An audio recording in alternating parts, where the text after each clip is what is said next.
always had those demons that gets him. And I'll tell you, out of all my friends, and I mean, they're all great guys.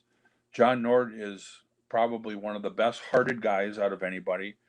If you asked, if you called up John and said, John, hey, I, I need uh, I need a favor, whatever, he'd be the first one that was there, and that's how John was always.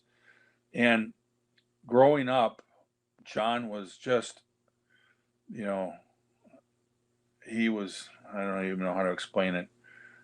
He was just this big old huge teddy bear guy, and it was funny because his whole family, they're all big people and strong people and everything. When you go over to their house, they had a dog named Satch that was a Saint Bernard that was huge. He was a Nord.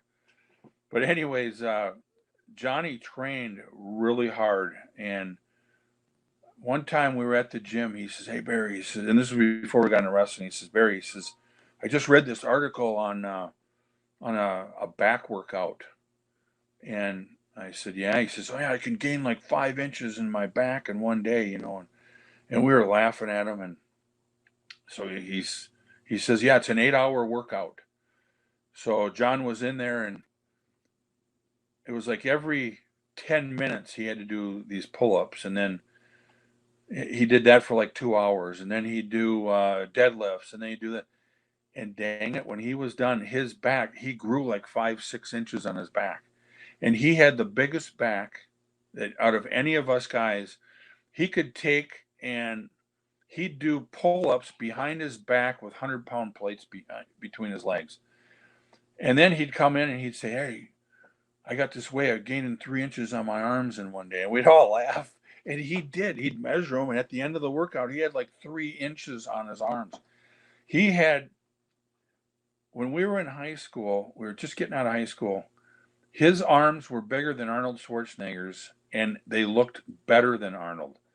So Arnold Schwarzenegger was down in. He came to Minneapolis, and he was down at a place called Dayton's, and so Jim Younger and Nord and myself, and I think Bloom was there. We had about 5 or 6 of us, and we said, "Hey, let's go down and let's meet Arnold, and let's get your bicep out there and put the two biceps together." Well, Johnny pulled out his bicep, and Arnold went, "Holy shit!" And Arnold wouldn't take his arm out because at that time, Johnny's arm was bigger than Arnold's. It was huge. So, anyways, but we always partied heavy, drank beer, and we were the good old boys.